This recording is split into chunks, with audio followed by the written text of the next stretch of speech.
ಬಿಡು ಮದರಿಲ್ಲ ಹಿಂಗೆ ಎಳ್ಕೊಂಬಂದ್ರೆ ನನ್ನ ಗತಿಗೇನು ನನ್ನ ಏನಾಗಬಾರ್ದು.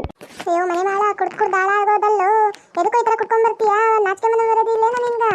ಇದನ್ನತ್ತೆ ಇವರು ಹಿಂಗ್ ಕುಡ್ದು ಬಂದಾರ, ಇದನ್ನ ಹಿಂಗೆ ಹೇಳ್ಕೊಂಡ್ ಬರ್ತಿದ್ದೀರಾ ನೀವು? ರತ್ನ ಈ ಥರ ಕುಡ್ಕೊಂಡ್ ಬರ್ತಾನಲ್ಲ, ಆಯ್ತಾ ನೀನಾರ ಬುದ್ಧಿ ಹೇಳ್ಬೇಕಮ್ಮ ಆಯ್ತಂಗ. ಅವ್ರಿಗೆ ಹೇಳಿ ಹೇಳಿ ನನಗೂ ಸಾಕಾಗೋಗೈತತ್ತೆ. ನನ್ನ ಪಾಡು ನಾನು ಅದಕ್ಕೆ ಕೈ ಬಿಟ್ಟು ಕೈ ಚೆಲ್ಲಿ ಸುಮ್ಕೊಂತೀನ. ನೀವೇ ನೋಡ್ಕೊಳ್ಳಿ, ಇನ್ನೇನು ಮಾಡೋಕ್ಕಾಗಲ್ಲ. ನನ್ನ ಪಾಡಿಗೆ ನಾನು ಅಡುಗೆ ಕೆಲಸ ಅದು ಇದು ಮಾಡ್ಕೊಂಡು ಹೊಲಕ್ಕೆ ಹೋಗ್ತೀನಾ, ಇನ್ನಿಲ್ಲಂತೂ ಮಾಡೋಕ್ಕಾಗಲ್ಲ. ಇನ್ನು ನನ್ನ ತಂಗಿ ಬಂದವಳನ್ನ ಓಡ್ಸಾನ, ಇದು ದಿನ ನನಗೆ ಅಭ್ಯಾಸ ಆಗ್ಬಿಟ್ಟೈತಿ. ನೀನು ಹೇಳೋದು ನಿಜನೇ ಐತಿ ತಗೊಳಮ್ಮ. ಈ 5 ದಿನ ಹಿಂಗೆ ಕುಡ್ಕೊಂಬಂದ್ರೆ ಯಾರು ತಾನೇ ಸಹಿಸ್ಕೊಂತಾರ? ನೀನು ಹೇಳೋದು ಕರೆನೇ ಐತಿ. ನೋಡು ಮನೆಯಾಳ, ನಿನ್ನಂತೆ ಮದುವೆ ಆಗಿರತ್ತ ಹುಡುಗಿ ಅಯ್ಯ ಅಂತ ಐತಲ್ಲೋ. ಮದರಿಲ್ಲ ನಾನೇನು ಮಾಡಿದೆ ಅಂಥದ್ದು. ಹೇಳ್ಕೊಂಡು ಹೋಗಿ ರೂಮಿಗೆ ಬಿಟ್ಟು ಇವತ್ತು ಸ್ವಲ್ಪ ಕೆಲಸ ಐತಿ, ನಾನು ಹೊರ್ಗೋಗಿ ಬರ್ತೀನಿ. ಚಂದ್ರಪ್ಪ ಹೊಲದ ಹತ್ರ ಹೋಗ್ತಿದ್ಯೇನ? ಹೌದು ಕಣೆ ಲಕ್ಷ್ಮಿ, ಇನ್ನೇನು ಮಾಡೋದು, ಮನೆ ಹತ್ರ ಕುಂತಿದ್ರ ಭಾಳ ತ್ರಾಸ ಆಗುತ್ತಾ, ಅದಕ್ಕೆ ಹೊಲಕ್ಕೆ ಹೋಗಿ ಬರ್ತೀನಿ. ಅಲ್ಲ ಕಣ್ಣಯ್ಯಪ್ಪ, ತ್ರಾಸ ಆಗುವಂಥದ್ದು ಏನಾಗಿತ್ತ? ಏನಾಗೈತಿ? ನಮ್ಗೇನು ಭಗವಂತ ಚೆನ್ನಾಗಿಟ್ಟಿಲ್ಲೇನ? ಮಕ್ಕಳೊಂದಿಲ್ಲ ನಾ ಕರಗ್ಬಿಟ್ರೆ ಯಾವುದೂ ಇಲ್ಲ ಮಯ್ಯಪ್ಪ. ಲಕ್ಷ್ಮಿ ನೀನು ಬೇಜಾರು ಆಗ್ಬಿಡ ಲಕ್ಷ್ಮಿ, ನೀನು ಬೇಜಾರು ಆದಂಗೆಲ್ಲ ನನಗೂ ಅಳು ಬರುತ್ತಾ ಈ ವಿಚಾರ ಕೇಳಿದಾಗೆಲ್ಲ. 8 ವರ್ಷ ಆಗೈತಿ ಇನ್ನೂ ಮಕ್ಕಳಾಗಿಲ್ಲ ಅನ್ನೋ ವಿಚಾರ ಕೇಳಿದಾಗೆಲ್ಲ ಅಳು ಬರುತ್ತಾ ನನಗೂ. ಮಾಯಪ್ಪ ನೀನ್ ಎದಕ್ಕೈತಿ? ನಾನೇನ್ ಬೇಜಾರಾಗಲ್ಲ ತಗ. ಅಯ್ಯೋ ಲಕ್ಷ್ಮಿ, ಆ ಭಗವಂತ ಕೊಟ್ಟೆ ಕೊಡ್ತಾನೆ. ನಿನ್ನೆ ತಾನೇ ಶಿವರಾತ್ರಿ ಹಬ್ಬ ಆಗೈತಿ, ನಮಗೂ ಒಂದು ಒಳ್ಳೆ ಕಾಲ ಬಂದೇ ಬರುತ್ತಾ. ನೋಡ್ಕೋಬೇಕಾರೆ ಇನ್ನೊಂದು ವರ್ಷದೊಳಗೆ ನಮಗೆ ಮಕ್ಕಳು ಆಗೇ ಆಗುತ್ತಾ, ಯೋಚನೆ ಮಾಡಬೇಡ ಸರಿನಾ? ಹೌದು ಮಾಯಪ್ಪ, ಇದನ್ನೇ ಹೇಳ್ಕೊಂತ ಬಂದು ಇದು ಸೇರಿ 8 ವರ್ಷ ಆಯ್ತು. ನೀನಂತ ನಂಗೆ ಸಮಾಧಾನ ಮಾಡ್ಕೊಂತಾನೆ ಬರ್ತಿದ್ಯಾ, ಆಗ್ತಾವ ಆಗ್ತಾವ ಆಗ್ತಾವ ಅಂತೇಳಿ. ಆದ್ರೆ ಹಾಗೇ ಇಲ್ಲ ನೋಡ. ಅಯ್ಯೋ ಇವರಿಬ್ರು ನೋಡಕ್ಕ ಭಾಳ ಚೆನ್ನಾಗಿದಾರಪ್ಪ ಜೋಡಿ. ಜೋಡಿ ಅಂದ್ರೆ ಹಿಂಗಿರ್ಬೇಕು ಚಂದ್ರಪ್ಪನ ಅಂತ ಲಕ್ಷ್ಮಕ್ಕ ಹಿಂಗಿದ್ರೆ ಭಾಳ ಬೇಸ್ ನೋಡ. ಲಕ್ಷ್ಮಿ ಯಾವುದಕ್ಕೂ ತಲೆ ಕೆಡ್ಸ್ಕೊಂಬೇಡ, ಆಗವಾಗೆ ಆಗ್ತಾವ, ಯೋಚನೆ ಮಾಡಬಾರ್ದ. ದಿನ ಕಳೀತಾ ಇರ್ತಾವ, ಸಾಕ್ತಿರ್ಬೇಕ.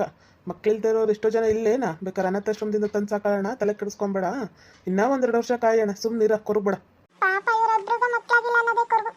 ಭಗವಂತ ನೆನ್ನೆ ತಾನೇ ಶಿವರಾತ್ರಿ ಹಬ್ಬ ಆಗೈತಿ, ಇನ್ನು ನೆಕ್ಸ್ಟ್ ವರ್ಷ ಶಿವರಾತ್ರಿವರೆಗ ಇವ್ರಿಗೆ ಗಂಡಾರು ಹೆಣ್ಣಾರು ಅಲ್ಲಿ ಒಂದು ಮಗನ್ ಕೊಟ್ಬಿಡಪ್ಪ. ಇವ್ರ ಕಷ್ಟ ನನ್ನ ಕೈಯಾಗ ನೋಡಕ್ ಆಗ್ತಿಲ್ಲ. ಗುಂಡಜ್ಜಿ ನೀನೇ ಹೋಗಿ ಬಂದೆ, ನೀನೇನ ಒಬ್ಬೊಬ್ಬಳೆ ಮಾತಾಡ್ಕೊಂತಿದ್ಯಾ? ಅಯ್ಯೋ ನಾನೇ ಈಗ ಬಂದೆ ಕಣಪ್ಪ, ನೀನು ನೆಂಟಿಗೆ ಸಮಾಧಾನ ಮಾಡ್ತಿದ್ದಲ್ಲ ಅವಾಗ ಬಂದೆ. ಆಗ್ತಾವಮ್ಮ, ಕೊರಗಬೇಡ ಲಕ್ಷ್ಮಿ. ಇದು ಭಗವಂತ ಯಾರ ರಣೆಯಾಗ ಏನೇನು ಬರ್ದಿರ್ತಾನ ಅದಾಗ್ಲೇಬೇಕ. ಇಷ್ಟಿಷ್ಟು ವರ್ಷಕ್ಕೆ ಆಗ್ಬೇಕಾ ಮಕ್ಕಳು, ಹಂಗ ಹಿಂಗ ಅಂತೆಲ್ಲ ಬರ್ದಿರ್ತಾನ. ನೀನು ಯಾವುದಕ್ಕೂ ತಲೆ ಕೆಡ್ಸ್ಕೊಂಬೇಡ, ಹಾಗೆ ಆಗ್ತಾವ, ಕೊರಗಬೇಡ ಸುಮ್ಕುಂದ್ರ. ಹ್ಞೂ ಗುಂಡಜ್ಜಿ, ನಾನು ಅದನ್ನೇ ಹೇಳಕತ್ತಾನಿ ನೋಡ. ಆಗ ಟೈಮ್ಗೆ ಎಲ್ಲನೂ ಆಗ್ತಾವ, ನೀನು ಅಳ್ಬೇಡ, ಎದು ಕಳ್ತಿ ಅಂತೇಳಿ. ಸರಿ ಲಕ್ಷ್ಮಿ, ನೀನು ಕುರ್ಕೊಂತ ಕೂರ್ತೀಯ, ನಾನು ನೋಡಿದ್ರ ನಾವು ಹೊಲಕ್ಕೆ ಹೋಗಿ ಬರ್ತೀನಿ. ಸರಿ ಗುಂಡಜ್ಜಿ, ನಾನು ಹೊಲಕ್ಕೆ ಹೋಗಿ ಬರ್ತೀನಿ. ಅದೇನು ಮಾತಾಡೋ, ಆಕಿಗೆ ಸಮಾಧಾನ ಮಾಡ. ಲಕ್ಷ್ಮಿ ಎದಕ್ಕೆ ಹಿಂಗೆ ಕೊರಗದು? ನಾನಿಲ್ಲೇ, ನಾನು ನಿಮ್ಮ ಅಜ್ಜಿ. ನಾನು ನಿನ್ಗಾಗುವಂಗ ನಾನೇ ಹಾಸ್ಪಿಟ್ಲ್ ಕರ್ಕೊಂಡೋಗಿ ತೋರಿಸ್ತೀನಿ, ನಿಂಗೆಲ್ಲ ಆಗ್ತಾವ, ಯೋಚನೆ ಮಾಡಬೇಡಮ್ಮ. ಅಜ್ಜಿ ಹಾಸ್ಪಿಟ್ಲಿಗೆ ಹೋಗಿ ತೋರಿಸ್ಕೊಂಡ್ರೆ ಮಕ್ಕಳಾಯ್ತವೇನ ಗುಂಡಕಯ್ಯ? ಹೂನಮ್ಮ, ಈಗಿನ ಕಾಲದಾಗ ಎಲ್ಲ ಟೆಕ್ನಾಲಜಿ ಬಂದವಂತ. ನಾನು ಕರ್ಕೊಂಡೋಗಿ ತೋರಿಸ್ಕೊಂಡ್ ಬರ್ತೀನಿ, ಯಾವುದಕ್ಕೂ ತಲೆ ಕೆಡ್ಸ್ಕೊಂಬೇಡ.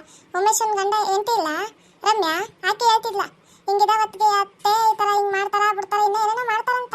ಮಕ್ಕಳಾಗ್ತಾವಂತ ಕೊರಗಬೇಡಮ್ಮ ನೀನು, ನಾನೇ ಬೇಕಾದ್ರೆ ಕರ್ಕೊಂಡು ಹೋಗ್ತೀನಿ. ಹೌದಾ ಗುಂಡಕಯ್ಯ? ಹಂಗಾರೆ ನನ್ನನ್ನು ಕರ್ಕೊಂಡು ಹೋಗು ಗುಂಡಕಯ್ಯ, ನಾನು ಹೋಗಿ ತೋರಿಸ್ಕೊಂಡ್ ಬರ್ತೀನಿ. ಏನಂತಾರೆ ಏನು ಬಿಡ್ತಾರ?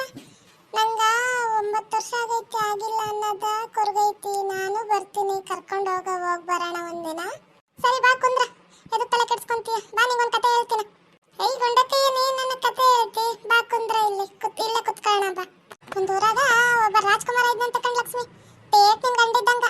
ಹೌದಾ ಗುಂಡಕಯ್ಯ? ಆಮೇಲೆ ಅವ್ರಗ ಮಕ್ಕಳಿಲ್ಲ ಅಂತ ಕೊರಗ್ತಿದ್ರಂತ. ಗುಂಡಕಯ್ಯ, ಆ ಕತೆಯಾಗ ಅವ್ರಿಗೂ ಮಕ್ಕಳಿಲ್ಲೇನ? ಮುಂದೆ ಕೇಳು ಲಕ್ಷ್ಮಿ, ಸುಮ್ಮನೆ ಎದಕ್ಕ? ಸರಿ ಹೇಳು ಗುಂಡಕಯ್ಯ. ಆಕಿಗ ಗುಂಡಕಯ್ಯ ಅಂತ ಒಬ್ಬ ಅಜ್ಜಿ ಇದ್ರಂತ. ಏಯ್ ಗುಂಡಕಯ್ಯ, ಇದು ನಮ್ ಕತೆನೆ, ನೀನ್ ನನ್ ಕತೆ ನನ್ಗೆ ಹೇಳ್ತಿದ್ಯಾ? ಮತ್ತೆ ನೋಡ, ಅಷ್ಟೊತ್ತಿಂದ ನಾವು ಕುಂತಿ ಕೋಪ ಮಾಡ್ಕೊಂಡು ನಗ್ಬೇಕಲ್ಲಮ್ಮ. ಎದಕ್ಕೆ ಕೋಪ ಮಾಡ್ಕೊಳ್ಳೋದು? ಭಗವಂತ ಅವ್ರ ರಣೆಯಾಗ ಏನೇನು ಬರ್ತಿರ್ತಾನ ಅದು ಹಾಗೆ ಆಗ್ತಾವ, ಯೋಚನೆ ಮಾಡ್ಬೇಡ. ನಾನು ಕರ್ಕೊಂಡೋಗಿ ತೋರಿಸ್ಕೊಂಡ್ ಬರ್ತೀನಿ ಅನ್ನಲ್ಲ, ಕುಂದ್ರ ಸುಮ್ಮನೆ, ಎದಕ್ಕೆ ತಲೆ ಕೆಡಿಸ್ಕೊಂತಿ? ರತ್ನಕಯ್ಯ, ನೀನ್ ಬಂದೀಯಾ? ಬಾ ಒಳಕ. ಏ ನಮ್ಮ ಹಿಂಗೆ ತಿರ್ಗಾಡ್ಕೊಂಡು ಬಂದ, ಗುಂಡಕೈನ ವಾಯ್ಸ್ ಕೇಳಿಸ್ತಾ ಇಲ್ಲ ಕುತ್ತಾಳ ಅನ್ನಿಸ್ತಾ, ಅದಕ್ಕೆ ಬಂದಿ ನಮ್ಮ. ನನ್ನ ಮೊಮ್ಮಗಳು ಡಿಂಪು ಏನು ಈ ಥರ ಮಾತಾಡೋದು ಕಲ್ತ್ಕೊಂಡ್ಬಿಟ್ಟೈತೆ. ರತ್ನಕಯ್ಯ, ನಿನ್ನ ಮೊಮ್ಮಗಳೇ? ನಾನು ನೀರಿಗೆ ಬರ್ತಿದ್ದಾಗ ಇನ್ನೂ ಎಳೆ ಮಗು ಇದ್ದಂಗಿದ್ಲ, ಇಷ್ಟುದ್ದ ಆಗ್ಬಿಟ್ಟಾಳ, ನಡಿವಂಗ.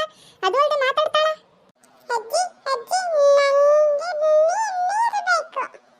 ಓಯ್ ಪುಟ್ಟಿ, ಬಾಯ್ಲಿ. ಲಕ್ಷ್ಮಿ ಹುಡುಗಿ ನೋಡೆ ಚೆನ್ನಾಗಿ ಹೊಕ್ಕೊಂಡ್ಬಿಟ್ಟೈತ ನಿನ್ನ ಹತ್ರಕ್ಕ.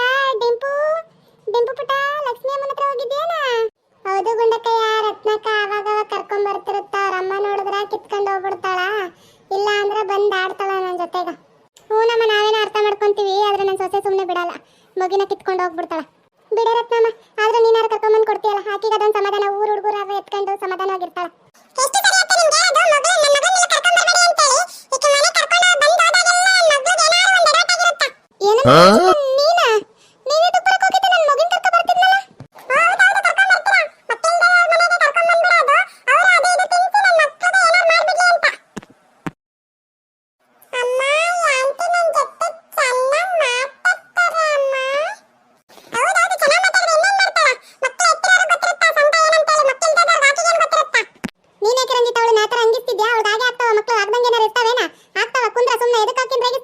ಆದ್ಮೇಲೆ ಆಕೆಯನ್ನು ಬೀದಿಗೆ ಬಿಡ್ತಾಳ ನೋಡು, ಮಕ್ಕಳನ್ನ ನಿಂತ ಮನೆ ಒಳಗೆ ಕೊಡಕಲ್ಲ, ಬೇರೆ ಕೈಗೆ ಕೊಡ್ದಂಗಿರಲ್ಲ.